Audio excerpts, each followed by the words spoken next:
Hello বন্ধুরা, আমরা গিয়েছিলাম সুনামগঞ্জ। সুনামগঞ্জে আমরা কি করেছি, কোথায় গিয়েছি, কি খেয়েছি বিস্তারিত আপনাদের জানাবো ব্লগের মাধ্যমে। এবং বিস্তারিত জানানোর কারণে ব্লগটি দীর্ঘ হওয়ায় ব্লগগুলো পর্ব আকারে ভাগ করা হয়েছে। তো চলুন শুরু করা যাক আমাদের সুনামগঞ্জ ট্যুরের ব্লগ।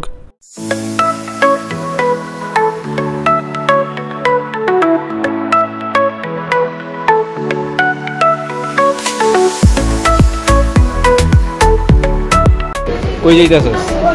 শ্বশুরবাড়ি। হ্যাঁ, শ্বশুরবাড়ি। শ্বশুরবাড়ি কই? সুনামগঞ্জ। সুনামগঞ্জের কোন জায়গায়? টাঙ্গুয়ার। তাই তাই নাকি? কয়টা ট্রেন? 10টা 30-এ। 10টা 30-এ ট্রেন।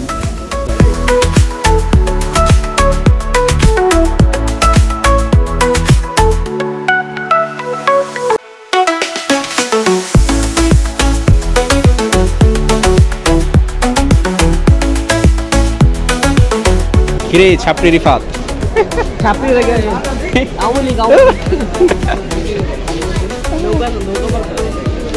জানিস এটা কি নৌকা? নৌকার সাইন, নৌকার সাইন এটা আছে ছবি তোলার। আমরা এখন কই আছি? বিমানবন্দর রেলওয়ে জংশন। আমরা এখন কই যাইতেছি? টাঙ্গুয়ার হাওরের উদ্দেশ্যে। সবাই সাবধান।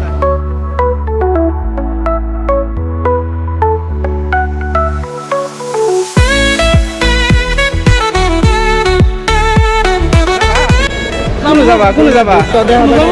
কোন যাবা? কোন গেতাছ? যেতাছি। কোন গেতাছ? যাবা টাঙ্গুয়ার হাওর। তোর একটা দাদা বেবি, এমন কোন বিমানবন্দর যে বিমানবন্দরে তোর বিমান চলে না, ট্রেন চলে? বিমানবন্দর রেলওয়ে স্টেশন।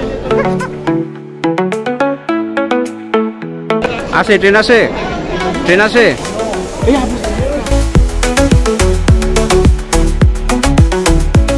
আমাদের মোহনগঞ্জে ট্রেন চলে আসছে। আমাদের ট্রেন ছিল 10:30টায়। ট্রেনটা লেট করে 15 মিনিট। 15 মিনিট লেটে ট্রেনটা চলে আসছে। এখন আমরা ট্রেনে উঠবো এবং আজকের যে ওয়েদারটা দারুণ। আজকে সারাদিন অনেক গরম ছিল, কিন্তু এখনই বৃষ্টি নেমে চলে আসছে, বৃষ্টি চলে আসছে। দারুণ একটা ট্যুর হবে।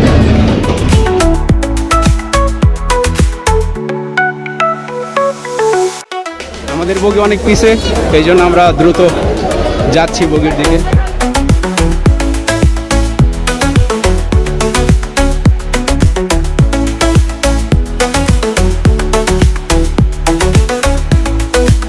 আবার পিছে চলে আসতে হলো। সবশেষ আমাদের বগি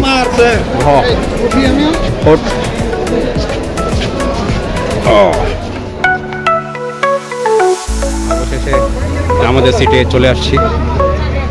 সিটটা পেয়ে গেছে অবশেষে। আমাদের ট্রেনটা ছেড়ে দিছে হাওরের উদ্দেশ্যে। আমরা এখন নেত্রকোনা যাব, নেত্রকোনার মোহনগঞ্জ স্টেশনে। সেখান থেকে আমরা মধ্যনগরের দিকে যাব। তো সারা রাত আমাদের ট্রেন জার্নি হবে। ভোরের দিকে আমরা মধ্যনগরে গিয়ে মোহনগঞ্জে গিয়ে পৌঁছাবো। মোহনগঞ্জে আপনাদের সাথে পরবর্তীতে দেখা হবে।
গফরগাঁও রেল স্টেশনে একটু নামলাম।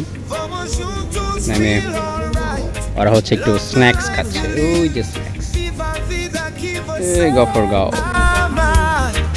Don't worry about a thing, vai ficar tudo bem, porque já está conosco, tudo vai além. আমাদের ট্রেনটা থামলো ময়মনসিংহ জংশনে। এখানে প্রায় 20 মিনিটের মতো থামবে এবং ইঞ্জিনটা চেঞ্জ করবে। ইঞ্জিনটা ছিল সামনের দিকে, এখন ইঞ্জিন টানবে পেছনের দিকে। আমরা নামলাম জংশনে, আমি একটু রিল্যাক্স হচ্ছি। ট্রেনে অনেক গরম, ভিতরে অনেক গরম, খুবই বিরক্ত লাগতেছিল। এই জংশনে নামলাম একটু relax. Levanta e resiste, acenda os seus brilhos. One good thing about music, ela é curador. Quando ela toca, sentimos o amor. Open your eyes, olha pra dentro de você. Are you satisfied com o que você vê? How long shall they kill our prophets? E nós ficamos a olhar até que a justiça comece a triunfar. Emancipar yourselves from কিরে বান্দর, এই কানাবাগা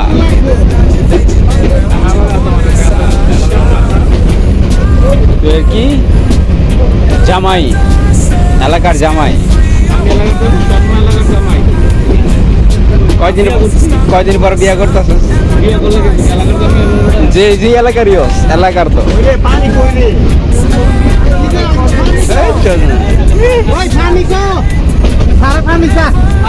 sir পানি কিরে ধরছে ধরছে মানে ঘুমাইতেছে গায়ে তো জায়গা কিরে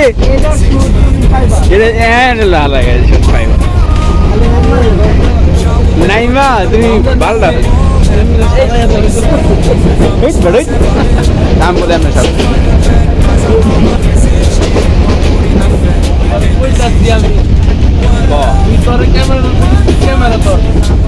ট্রেনের লাইট যখন বিদিক দেয় তখন আমরা লাইট অফ করে দিই। লাগা লাগা লাগা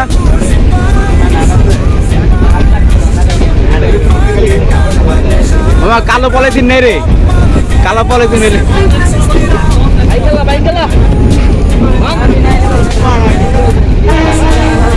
তোমরা এই যে নামার পরে এটা লাগাইও, এতক্ষণ তো ইয়ে নাই। আমি তো বুঝি দিলাম, এখন এমনই তো দিলাম।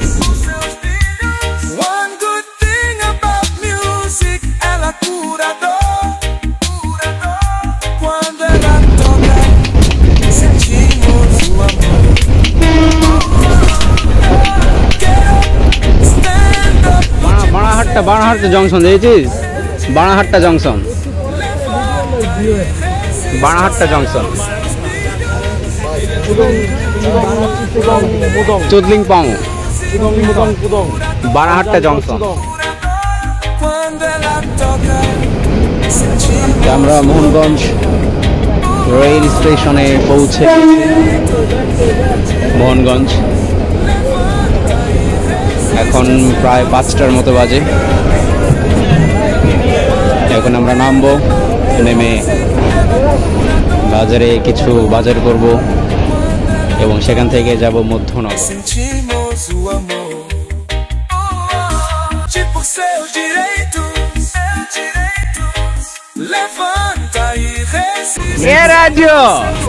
কিধারে তু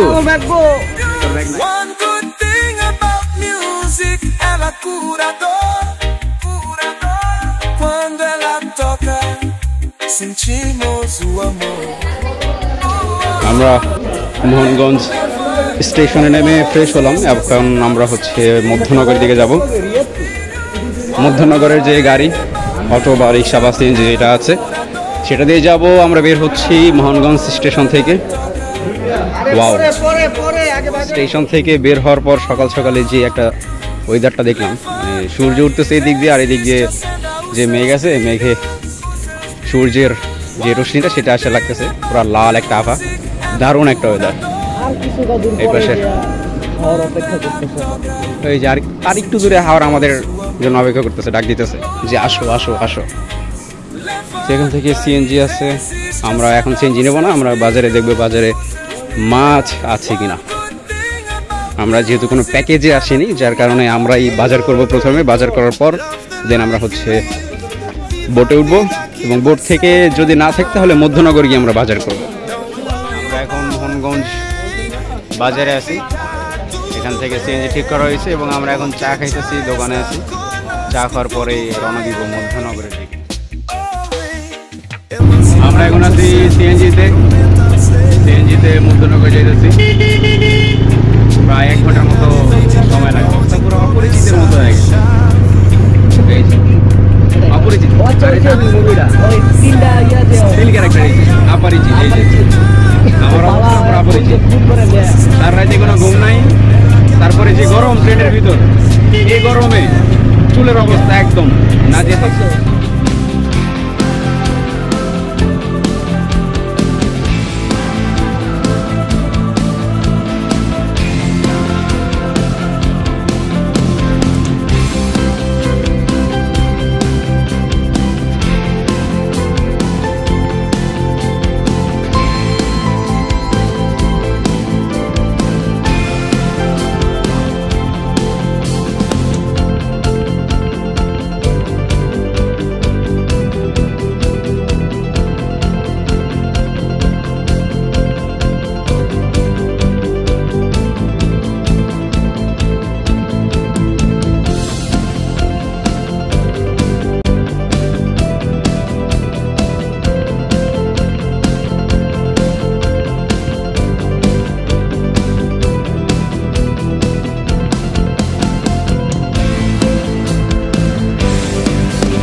ও শেষ পর্যন্ত মধ্যনগর। ওয়াও वाह क्या सीन है, क्या सीन है।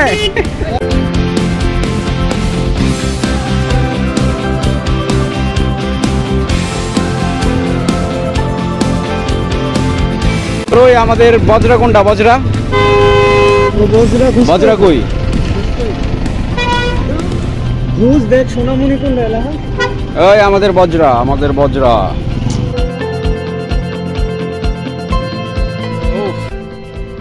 অবশেষে মধ্যনগর।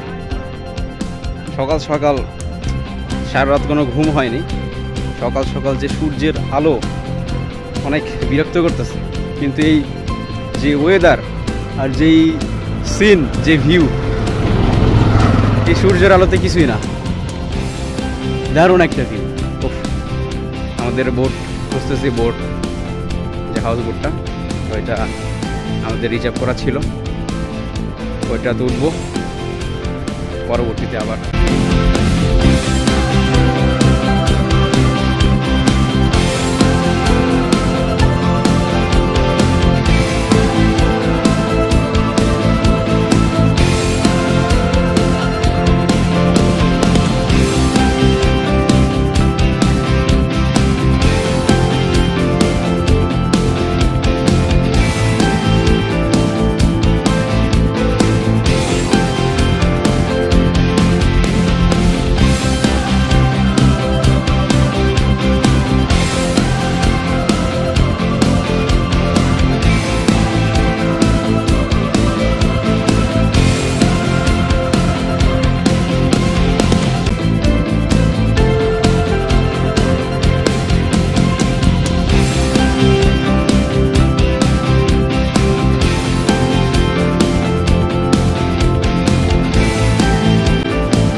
অবশেষে আমরা আমাদের যেই বজরাটি ছিল সেই বজরাটি আমরা রিজার্ভ করলাম এখন আমরা যাচ্ছি জাদুকাটা নদীতে এবং আমাদের বজরাটি রিজার্ভ করেছি হচ্ছে তাহিরপুর ঘাট থেকে।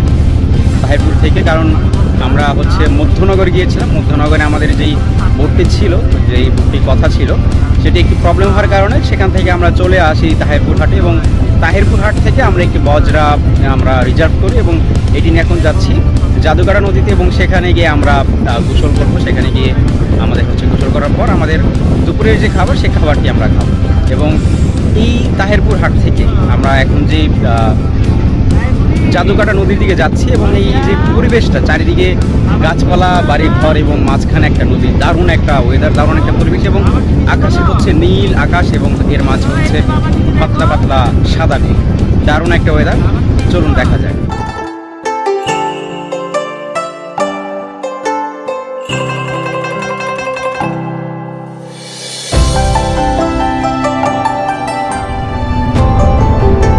নদীর দুই পাশে সবুজে ঘেরা গাছপালা, যেন সবুজ শ্যামলা শস্য ভরা আমার এই বাংলা, এই কথাটি মনে পড়ে। এবং এই সবুজের মাঝখানে মানুষের বসতি এবং এই বসতিগুলো একদম শেষ প্রান্তে গিয়ে ঠেকেছে হচ্ছে নদীর যে পানি পর্যন্ত উঠে গিয়েছে বসতির উপর পর্যন্ত। এবং এই পাশেও দেখতে পাচ্ছি। এবং এই যে এই অঞ্চলের মানুষের বর্ষাকালে একমাত্র যানবাহন নৌকা, চলাচলের একমাত্র যানবাহন নৌকা, কারণ চারিদিকে হচ্ছে হাওরের পানিতে ডুবে যায় চারিদিকে, যার কারণে রাস্তাঘাট কিছুই থাকে না, যার কারণে তাদেরকে নৌকা দিয়ে চলাচল করতে হয়। এবং চারপাশের যে পরিবেশটা, দারুণ একটি পরিবেশ। এবং এই পরিবেশের মাঝখানে আমাদের বজরাটি এগোচ্ছে ধীরে ধীরে এবং আমি উপরে এখন ছাদে আছি এবং যে পরিবেশ, যে একটা বাতাস পাচ্ছি এবং যে ওয়েদার, দারুণ একটি ওয়েদার। এই যে আমাদের বজরার ছাদ, এটি ওই পিছনে মাঝি বসে আছে এবং আমাদের যে টিম মেম্বার, আমাদের ফ্রেন্ড সার্কেল, তারা হচ্ছে নিচে আছে, নিচে তারা তাদের মতো সময় কাটাচ্ছে। আমি চলে এসেছি ছাদে। চলুন দেখা যাক আমাদের যেতে যেতে এই যে হাওরের যেই মাঝখানে যেই গ্রামগুলো আছে এবং সেই গ্রামের সরু যে রাস্তাগুলো, প্রায় ডুবু রাস্তাগুলো, সেই রাস্তা দিয়ে দেখতে পাচ্ছি স্কুলের, প্রাইমারি স্কুলের বাচ্চারা হেঁটে যাচ্ছে ড্রেস পরে। এবং দেখতে পাচ্ছি হাওরের এই যে অঞ্চলের হাওরের এই প্রান্তে দেখতে পাচ্ছি এই গ্রামের মানুষের জন্য একটি প্রাইমারি স্কুল, যেটি হচ্ছে লক্ষ্মীপুর সরকারি প্রাথমিক বিদ্যালয়। এই স্কুলের বাচ্চারা যাচ্ছে। এই যে দেখুন, একতলা একটি স্কুল। আসলে এই সকল অঞ্চলের বৈরী একটি অঞ্চলের মানুষের জীবনযাপন খুবই কষ্টসাধ্য। তাদের যোগাযোগ ব্যবস্থা, যাতায়াত ব্যবস্থা খুবই করুণ এবং একটি বিষয় অসাধারণ। দেখুন আমার এই দিকটায় এই যে উঁচু উঁচু যেগুলো দেখতে পাচ্ছেন, এগুলো হচ্ছে মেঘালয়ের পাহাড়। হয়তো আপনারা ক্যামেরায় ভালো দেখতে পাচ্ছেন না, কিন্তু খালি চোখে দেখলে একদম দেখা যায়। এবং পাহাড়ের উপরে যেই রাস্তাগুলো থাকে, মানুষের যাতায়াতের জন্য যেই রাস্তাগুলো থাকে, হাঁটতে হাঁটতে যেই সবুজ গাছপালা, সেটি হচ্ছে সাদা হয়ে যায়।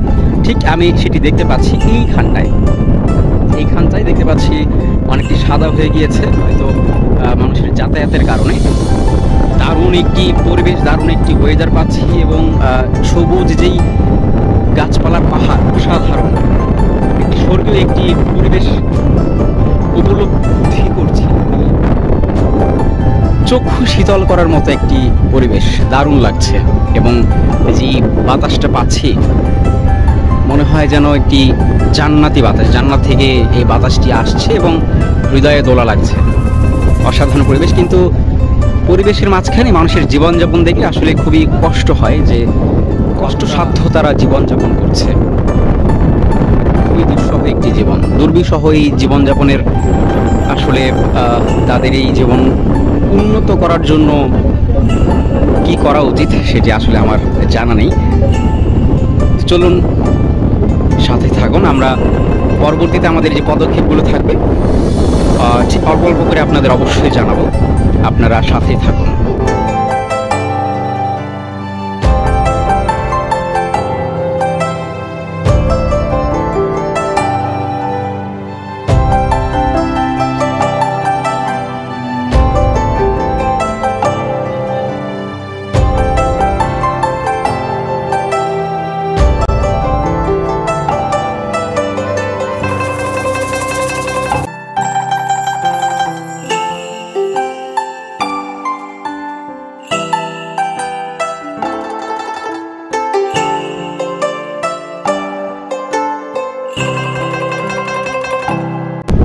ঠিক আমার সামনেই যেখানে গাছগুলো শেষ হয়ে গিয়েছে তারপরেই পাহাড়, মেঘালয়ের পাহাড়, এবং এই যে বাচ্চাগুলো দেখতে পাচ্ছেন গোসল করছে।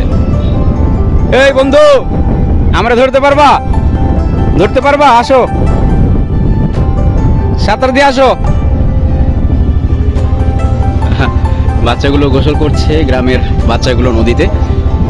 আসলে নদীতে এরকম ছোট থাকতে গোসল করার যেই স্মৃতি সেগুলো ভেসে উঠছে, কারণ এদের দেখে আফসোস হচ্ছে অনেকদিন এভাবে গোসল করা হয় না। এবং আমার ঠিক সামনেই মেঘালয়ের পাহাড়, নদীটা ঠিক এভাবে বেঁকে গিয়েছে এবং ঠিক সামনে মেঘালয়ের পাহাড়, সবুজ গাছপালার পাহাড়, এবং দারুণ লাগছে পাহাড়গুলো দেখতে। এবং পাহাড়গুলো দেখলে হঠাৎ করে মনে হবে যে এগুলো মেঘে জমে আছে, কিন্তু ভালোভাবে একটু অবলোকন করলেই দেখা যাবে যে আসলে এগুলো পাহাড়, এবং সামনে গেলে আসলে পাহাড়গুলো আর প্রপারলি দৃশ্যমান হবে, তখন স্পষ্টভাবে দেখা যাবে।